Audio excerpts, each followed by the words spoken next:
favorecidos por esse ambiente de harmonia e de paz, convidativo ao recolhimento íntimo, à busca da ligação intensa, profunda com o Pai, com o Criador.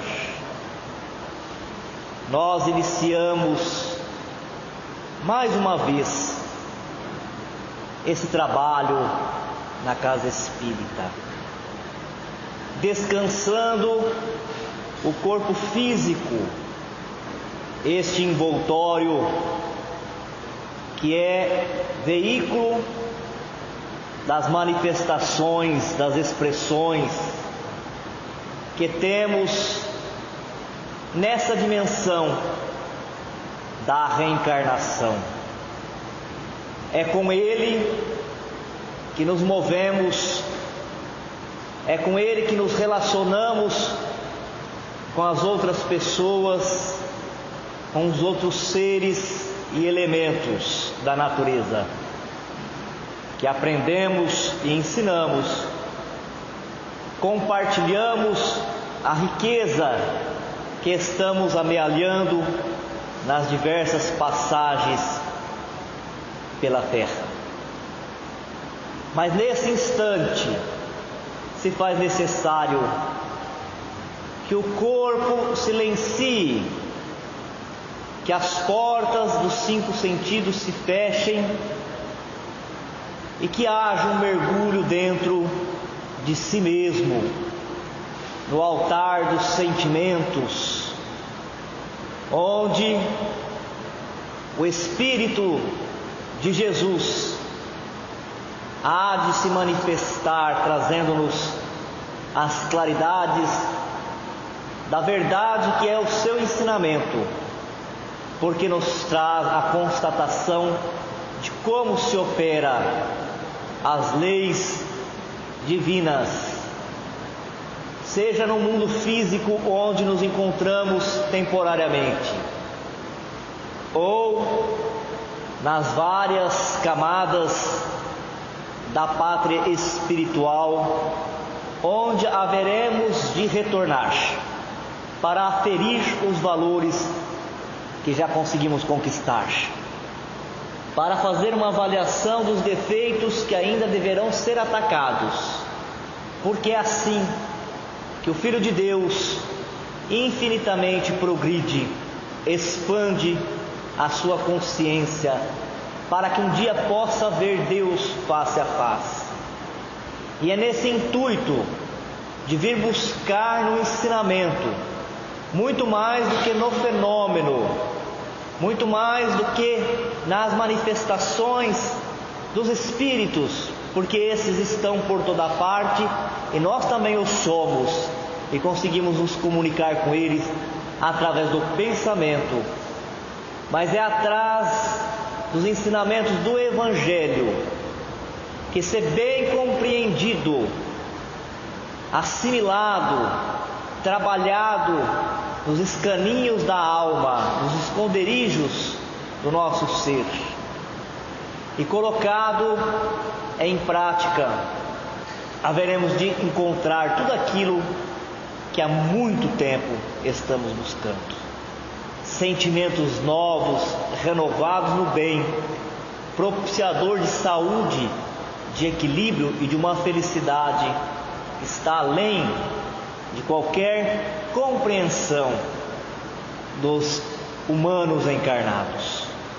É por isso que agora a nossa atenção vai a Jesus, que é a fonte da água viva, daquela que sustenta, que levanta o ânimo, a disposição. Nós queremos te pedir, Mestre amado, médico das almas, que venha nos curar nesta noite, curar o nosso espírito, aumentar a nossa resistência moral, para não cair nas armadilhas do desânimo, da tristeza, da depressão, da revolta, do afastamento das leis divinas.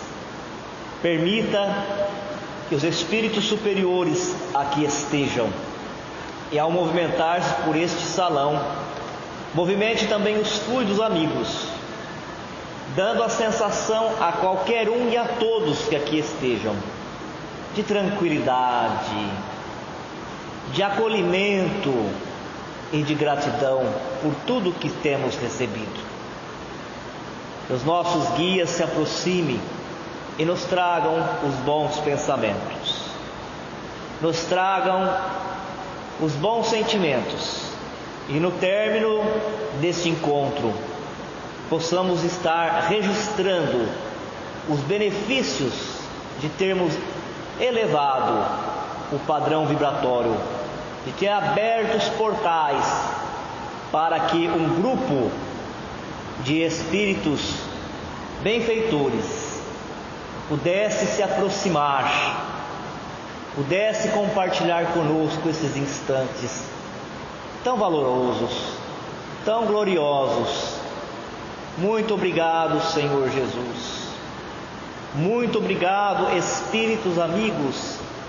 Que assim seja. Deus abençoe, nos ilumine e nos ampare. Graças a Deus. Boa noite a todos. Em continuidade ao nosso estudo, na noite de hoje nós vamos terminar uma série de roteiros que falaram das curas, dos prodígios que Jesus operou enquanto ele passou aqui pela paisagem da nossa querida terra. E no dia de hoje, por coincidência também, é o meu retorno com a equipe do Dr. Fritz, da cirurgia espiritual a qual eu fui submetido, e ele me pediu repouso, porque hoje eles estariam retornando com a equipe deles para terminar o tratamento que eles começaram sábado passado. Mas tenho certeza que eles vão me encontrar aqui na Casa Espírita, falando de Jesus, e tentando encontrar Jesus, já que nós perdemos aquela oportunidade quando ele esteve aqui. Agora nós estamos correndo para ver se a gente alcança, o nosso Divino Mestre, que tanto nos ensinou e tanto se doou para a humanidade. Em todos esses blocos de estudo que se falou sobre as curas de Jesus, nós percebemos o princípio espírita, o que o Espiritismo nos ensina acerca da cura, que atrás de todo fenômeno de cura, e podemos dizer também que de todo fenômeno mediúnico, está a existência do perispírito e a existência do elemento universal, do fluido universal, das energias. Então toda vez que se efetua uma cura, é porque a criatura que é o curador ou o curandeiro, ele tem um potencial, uma capacidade muito grande de assimilar as energias que estão no universo. Quem é que coloca essas energias no universo? Deus. E quanto que ele coloca? Pouco? Muito, muito, muito, muito, muito, infinitamente, porque ele não para de produzir, assim como o próprio Jesus disse, o meu Pai trabalha até hoje, ele nunca para de trabalhar. E o trabalho de Deus é criar, porque ele é criador. Então ele cria os elementos, tanto materiais como a inteligência do universo. A inteligência é o Espírito. Isso que faz com que nós sejamos diferentes. E sempre haverá diferença entre os espíritos. Essa questão da igualdade, de sermos todos iguais, embora seja muito bonito, não é uma realidade possível. Nós temos todos os mesmos direitos: direito a ser respeitado, a ser amado, e deveres de respeitar, de amar. Mas no que diz respeito à evolução espiritual, nós não somos iguais. E sempre haverá diferença. Por quê? Porque se nesse instante Deus está criando espírito, o espírito que ele está criando agora é simples e ignorante. ele vai ter toda uma caminhada, uma jornada, né? E todo o universo é povoado de espírito. Então, quantas diferenças vamos ter de um e o outro? Não é Deus que cria, o espírito, que é a inteligência, que é convocado a partir da sua evolução a usar esses fluidos que Deus produz. Então, por trás de toda a cura que nós vimos hoje, nós estamos encerrando esse bloco, né, das curas de Jesus. Por trás de todas elas está a inteligência, quer dizer, o espírito pode estar encarnado ou desencarnado, que é o que movimenta os fluidos que Deus põe à disposição de todos. Ele não restringe, ele não limita, ele não fecha as portas. E a fé poderosa, porque quando a pessoa ela sabe que existe essa possibilidade, ela confia, ela coloca uma fé ardente, ela põe essas energias num movimento irresistível a favor daqueles que precisam, e opera os chamados milagres, os prodígios, que na verdade eles fazem parte da natureza, ele não é uma coisa sobrenatural, ele faz parte da natureza. Há que se acrescentar ainda que a energia, o fluido, ele é neutro. Ele é neutro. Quem dá qualidade aos fluidos é a inteligência. É por isso que nós nunca podemos, num ambiente de cura, de passe, pensar coisas negativas, entrar em conversações negativas, porque o fluido é neutro, Deus está espargindo. Agora, através do pensamento e do sentimento, nós qualificamos esse fluido. Então, tem gente que tem um poder tão grande em relação a isso, que ele consegue pegar o fluido e dar qualidade a ele de anestésico, nas curas espirituais sem corte, né? A mente ali, ela pega o fluido, ela tem já um corpo mediúnico preparado para movimentar aquela energia, trazer a energia para ela, e ele qualifica, ele dá qualidade e anestesia o corpo da pessoa.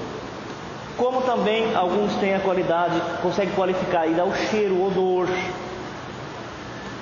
o gosto. Tem gente que vai beber a água, sente até o gosto da medicação.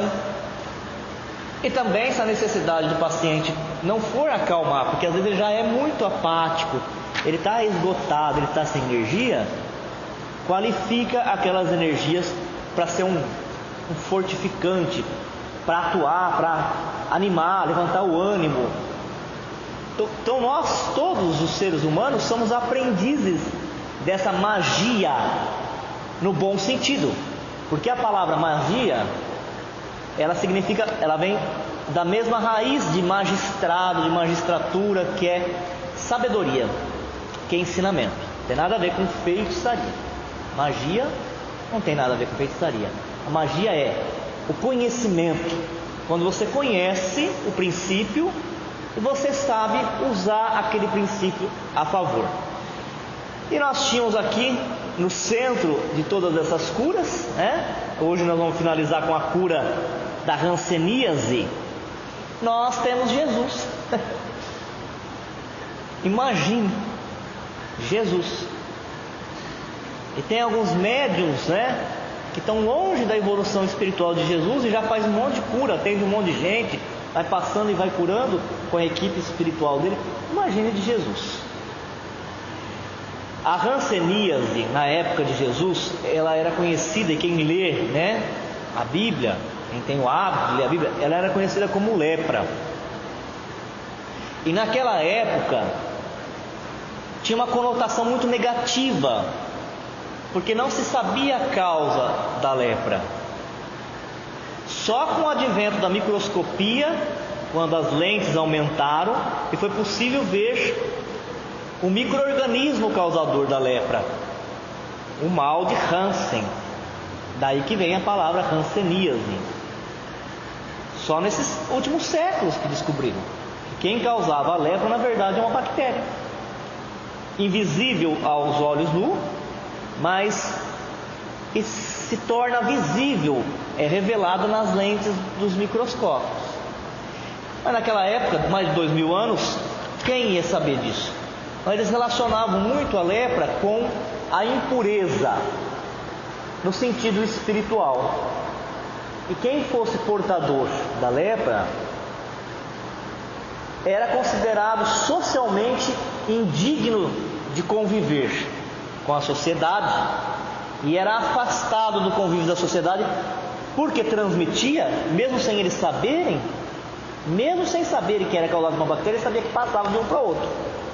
Tanto é que quando aquelas hordas, aqueles agrupamentos de doentes da lepra estavam isolados em grutas, em montes, eles tinham Vale dos Imundos, né? Por causa da impureza. Eles vinham se deslocando, passando perto da cidade, era por obrigação de lei que um viesse na frente com um instrumento de madeira que faz um barulho, chamado matraca, para avisar a todos que eles estavam vindo e se afastar. Porque eles não sabiam direito o que era, mas eles tinham uma vaga noção de que aquilo podia vir pelo vento e atingi-los. Eles eram totalmente discriminados. Tem vários tipos de lepra e a gente não vai entrar em detalhe. Tem umas mais brandas, podem ser curadas hoje em dia com antibiótico. Tem outras que são mais agudas e se torna crônica, de difícil tratamento. E essa doença, então, ela provoca, dependendo da modalidade dela, tem vários tipos, manchinhas pelo corpo, às vezes uma manchinha isolada, às vezes várias manchas, e ela, como ela ataca o sistema nervoso, o micro-organismo ele caminha pelos nervos, pelos fios do sistema nervoso, a região onde é atacada se torna insensível. Às vezes a pessoa está mexendo com fogo, o fogo está queimando os tecidos, queimando os órgãos e ela não sente.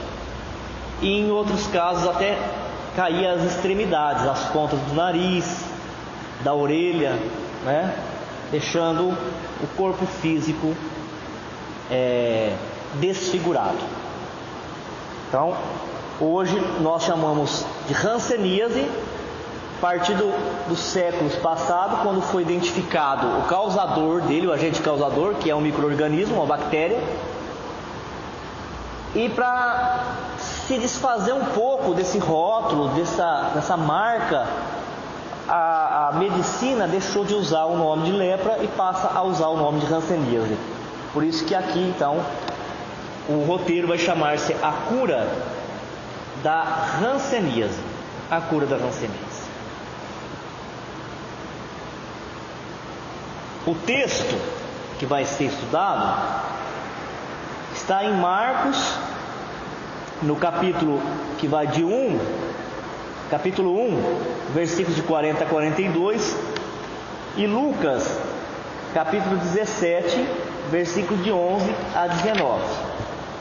E ele começa assim: E aproximou-se dele um leproso, que rogando-lhe e pondo-se de joelhos diante dele, lhe dizia: Se queres, bem, podes limpar-me.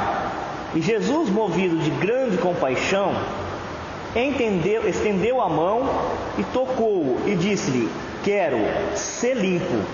E tendo ele dito isso, logo a lepra desapareceu e ficou limpa. Por esse versículo a gente percebe que a pessoa tinha marcas na pele, né? Porque ele finaliza falando que pelo comando de Jesus, na mesma hora, no mesmo instante, as marcas, as feridas, elas desapareceram.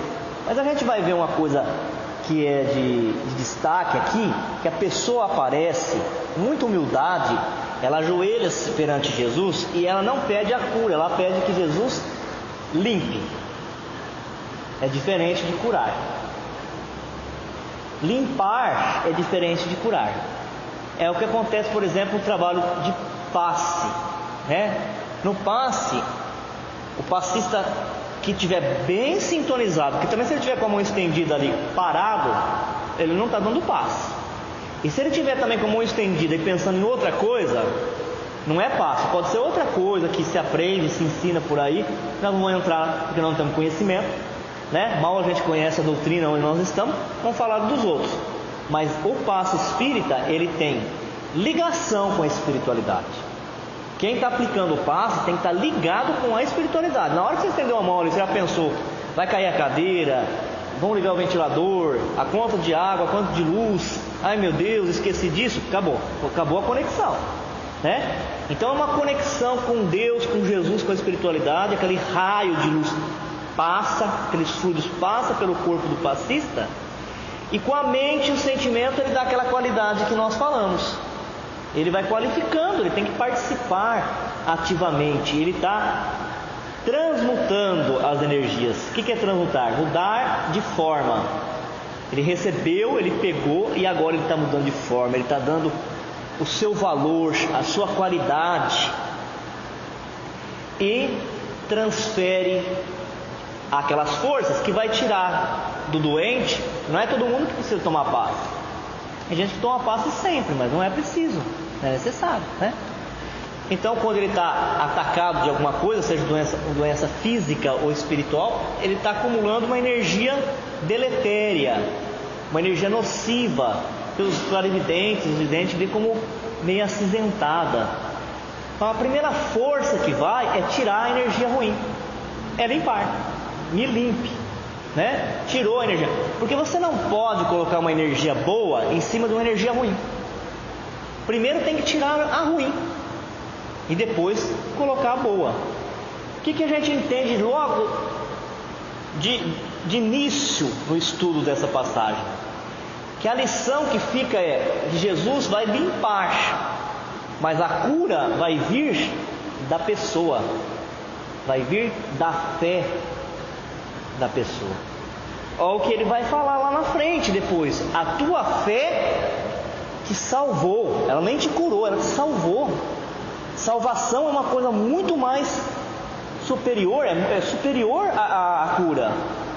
Salvar, regenerar, encontrar a redenção é muito superior do que apenas se curar. Porque às vezes a pessoa se cura do mal físico e daqui a pouquinho ela vai em busca do hábito, da prática, das mesmas práticas que provocou aquele mal, né? O médico está lá na televisão, a gente está assistindo lá no programa. Olha, não pode deitar no sofá mole, né? Não pode abaixar de qualquer jeito, e a gente faz assim com o ombro, ó. Ah, não estou nem aí, né? Tem que deitar assim, sentar-se assim, a gente não dá bola nenhuma. E vai machucando a coluna, e vai machucando, não é? E vai torcendo, e vai desgastando. Aí os ossinhos que parecem os carretezinhos, ele aperta um nervo e dói, hein? E dói. Eu também tenho. Esquenta, dói, esquenta, não é de qualquer jeito mais que a gente pode deitar, nem sentar, e dói mesmo, uma dor intermitente. Aí, a espiritualidade pode curar? Ela pode curar.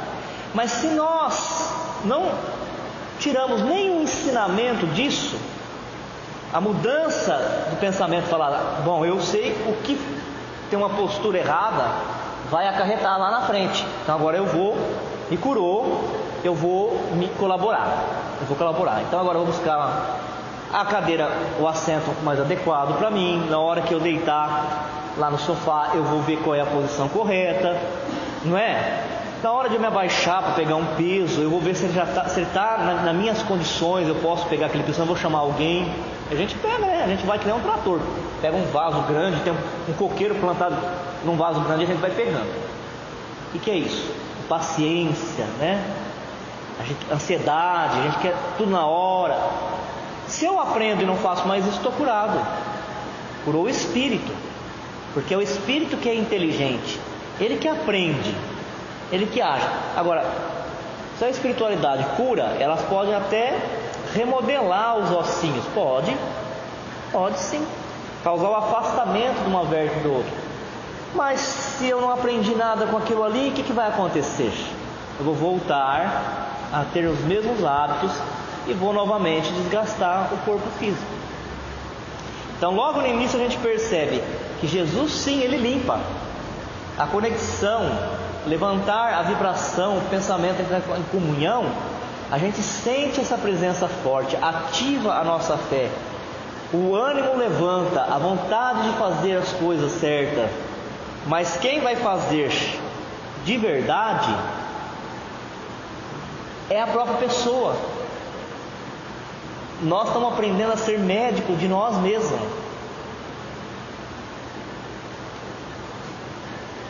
Então existe a preocupação com a forma e a preocupação com o espírito.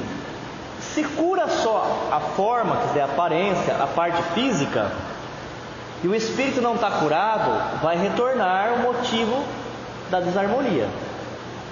Mas se cura o espírito, que é o gerador, é a fonte da irradiação, da energia, que é o que tem vontade e o que tem realização prática, então está curado. Está curado definitivamente. O leproso de hoje contaminou-se espiritualmente em pretérito próximo.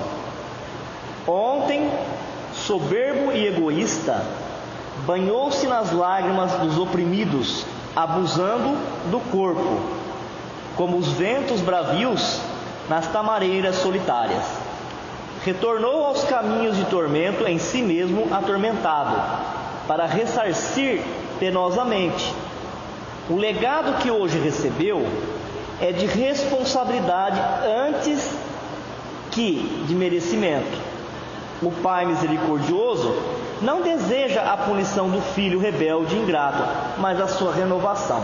Então, com isso, o espírito da Amélia Rodrigues, trouxe esse trechinho, ele vem nos dizer que, nesse caso, esses leprosos ou esses portadores do mal de Hansen, eles estavam numa encarnação de reparação, de resgate, porque nas outras, quando eles tinham o corpo saudável, eles utilizaram esse corpo para oprimir as pessoas, para colocá-las numa situação de medo, de humilhação e dominar, usando o próprio corpo para fazer o mal, para prejudicar.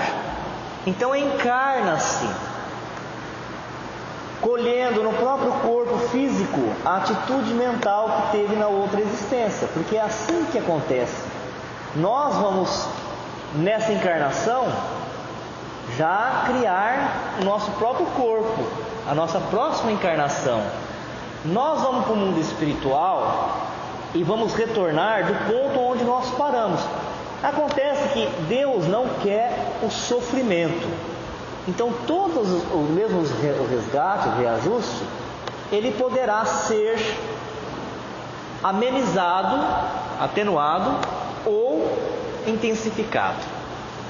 Para a gente entender melhor, vamos relembrar, já que está dentro do assunto, um trecho da palestra da Célia Diniz, quando ela veio aqui em Uchoa, num dos seminários que foi feito aqui, de aniversário da casa. Célia Diniz é a presidente do Centro Luiz Gonzaga lá, em Minas Gerais, centro que o Chico foi um dos fundadores e trabalhou. Ela disse que a mãe dela teve a rancenias, lembram disso? E que o Chico, saindo do serviço, passava todos os dias para dar paz nela. E aquela ferida, aquele mal, ele foi fechando. E um dia ficou só a marca, a cicatriz pequena no rosto.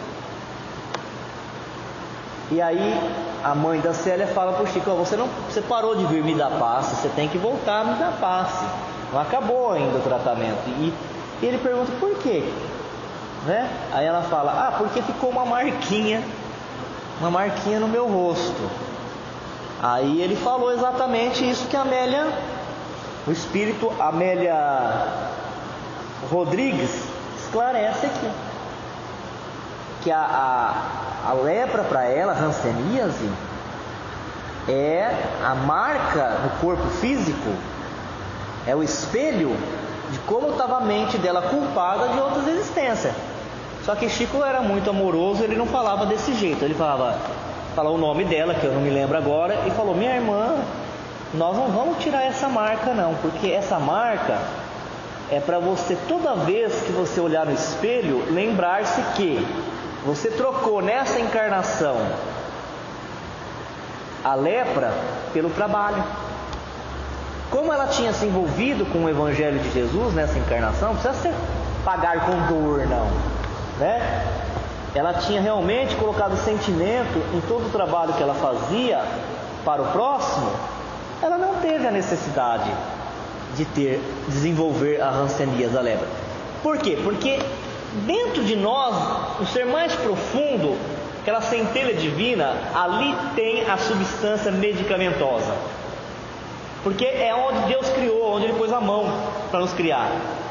Só que ela só sai dali, a energia, quando nós fazemos bem, desinteressadamente. Por isso que a doutrina espírita recomenda insistentemente, quando você faz o bem, pode ser uma oração, um sorriso para alguém, ela sai, a gente sente que ela sai, não dá uma sensação, aquece, dá uma alegria. Então quando ela sai, ela vai curando aquelas camadas negativas que nós marcamos nas existências. Só o bem pode efetivamente curar-nos das manchas escuras, das marcas que nós imprimimos em nós mesmos nas encarnações que nós tivemos.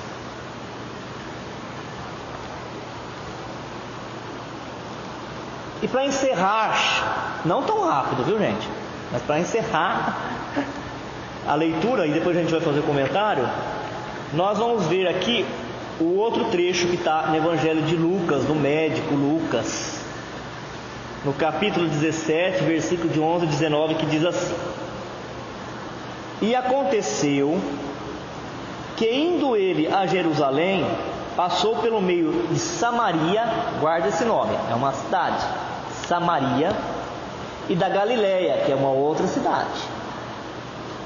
E entrando numa certa aldeia, saíram-lhe de encontro 10 homens leprosos, os quais pararam de longe e levantaram a voz dizendo: Jesus, Mestre, tenha misericórdia de nós. E ele, vendo-os, disse-lhes: Ide e mostrai-vos aos sacerdotes. E aconteceu que, indo, eles ficaram limpos. E um deles, vendo que estava são, voltou glorificando a Deus em alta voz. E caiu aos seus pés, com o rosto em terra, dando-lhe graças, e este era samaritano. E voltou um dos 10, ajoelhou aos pés de Jesus e deu graça, agradeceu. E este que voltou era samaritano.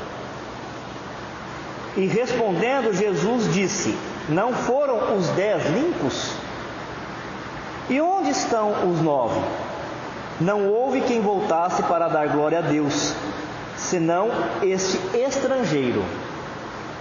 E disse-lhe: Levanta-te e vai, a tua fé te salvou. A tua fé te salvou. Mais uma vez. Os 10 estavam à distância, os 10 estavam com as marcas no corpo. E os 10 obtiveram, segundo o relato de Lucas, a cura imediata. Jesus não tocou nele. Como é que Jesus curou? Pela irradiação natural de Jesus.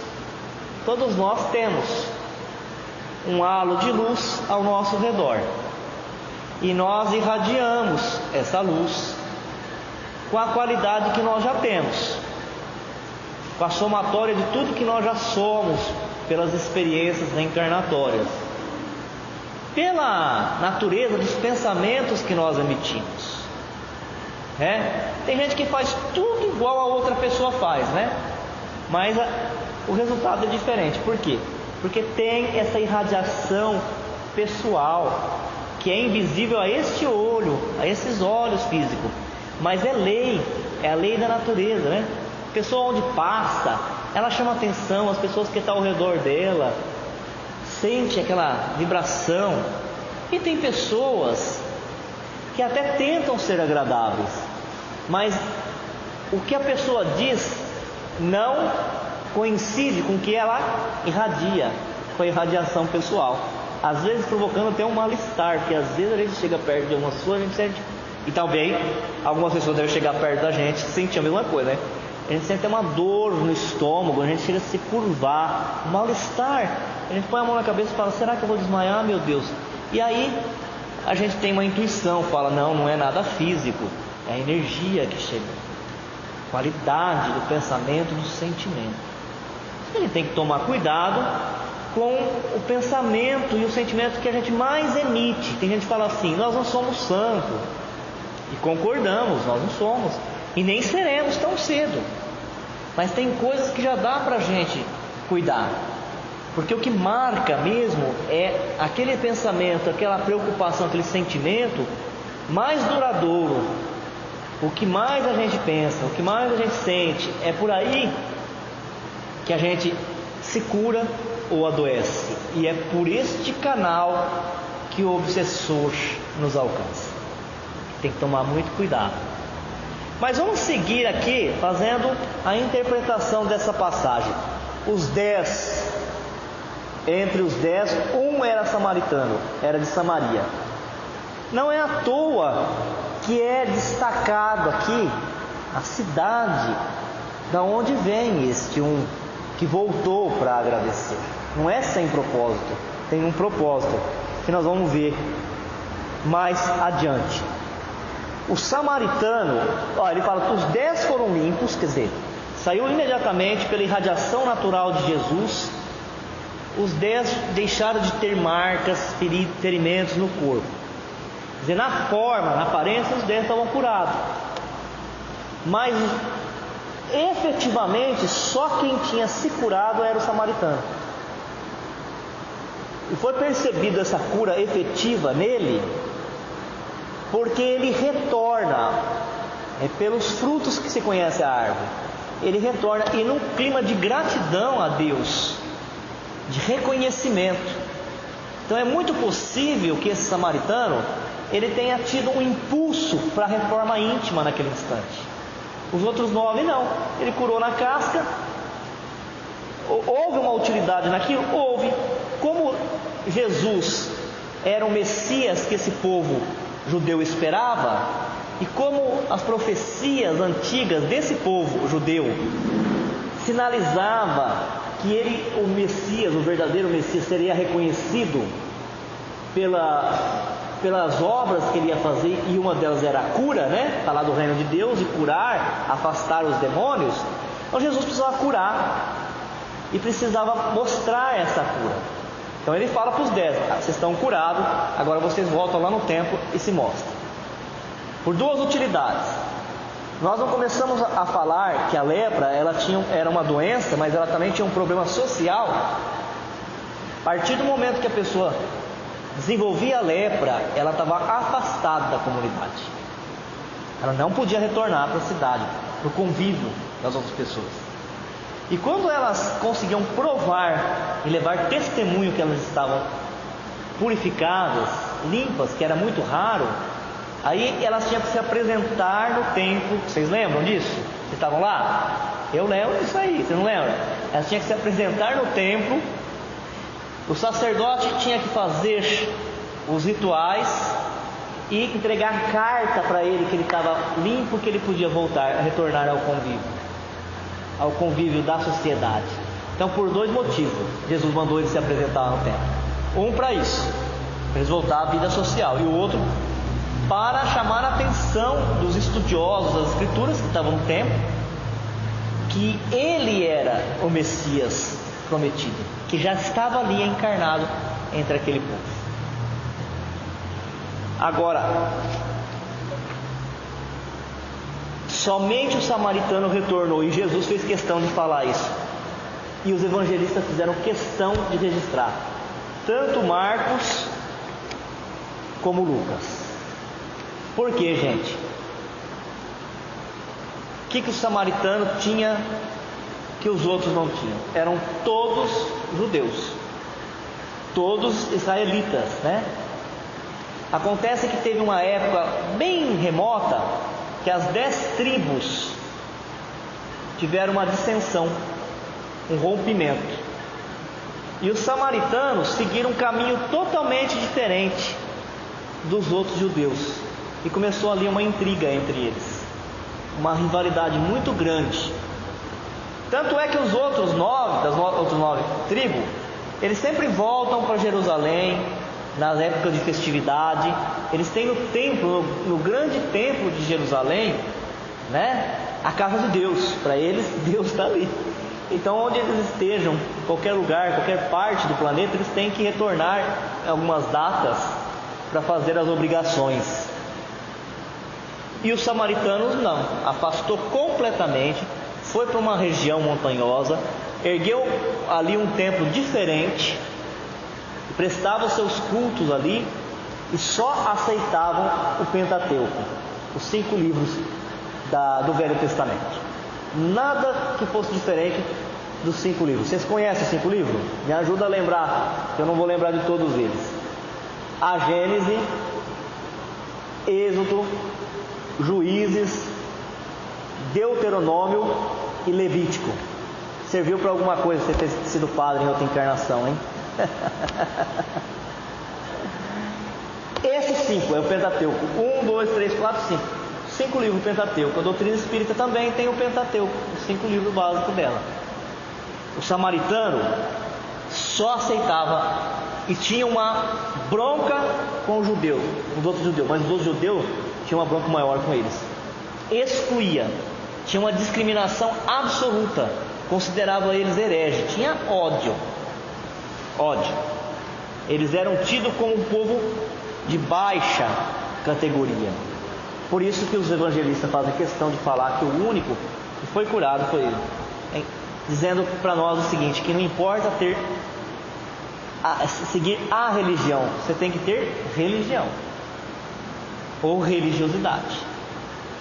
Não importa eu falar, eu sou de tal religião, de outra.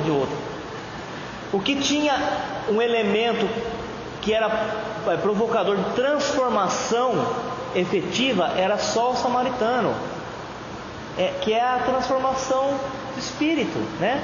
A reforma tinha fé.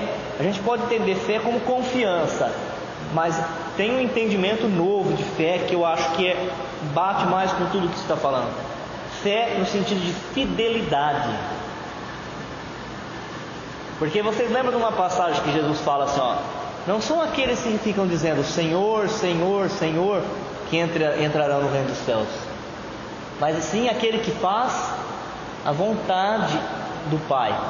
Então, com certeza, esse samaritano, ele se curou sim do problema físico que ele tinha, mas ele também conseguiu mudar na casa íntima dele, no espírito dele, o motivo que fez ele vir reencarnar e ter lepra. Nas próximas encarnações ele não teria mais. Chegou no final do karma dele, a limpeza do espírito. E ele foi o único que voltou, né, para adorar a Deus em gratidão. Então a fé dele salvou.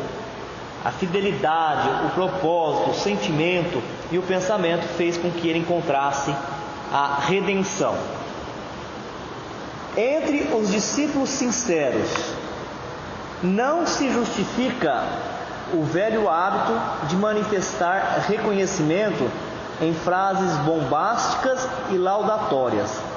Na comunidade dos trabalhadores fiéis a Jesus, agradecer significa aplicar proveitosamente as dádivas recebidas, tanto ao próximo quanto a si mesmo. Então vamos lá.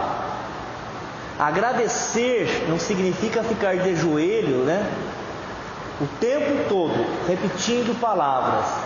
Agradecer significa começar a vivenciar, a praticar aquilo que aprendeu. Esse é o maior agradecimento. Então quem está trabalhando na boa causa, trabalhando na seara bendita, está agradecendo a Deus, tem reconhecimento a tudo que Ele fez para a sua vida. Para os pais amorosos, o melhor agradecimento dos filhos consiste na elevada compreensão do trabalho da vida, de que oferece testemunho. Aí ele dá um exemplo. Os pais até gostam de receber no aniversário, no dia dos pais, no dia da mãe, um vasinho de flor, uma roupa, mas o que mais alegra o coração do pai e da mãe é ver que o filho e a filha estão seguindo um caminho, estão prosperando, um caminho honrado, digno, são trabalhadores, isso que dá uma satisfação íntima ao pai e à mãe aqui na terra e também a Deus. Manifestando gratidão ao Cristo, os apóstolos lhe foram leais até o fim, até o último sacrifício.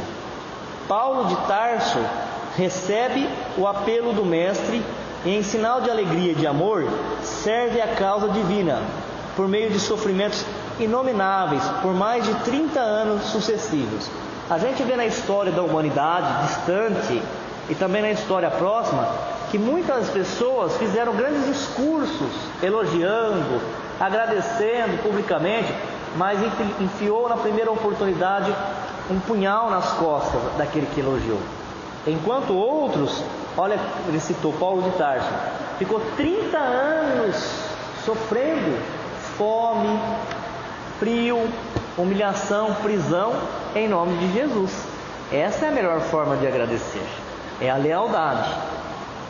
Agradecer não será tão somente problema de palavras brilhantes, é sentir a grandeza dos gestos, a luz dos benefícios e a generosidade da confiança e corresponder espontaneamente, estendendo aos outros os tesouros da vida.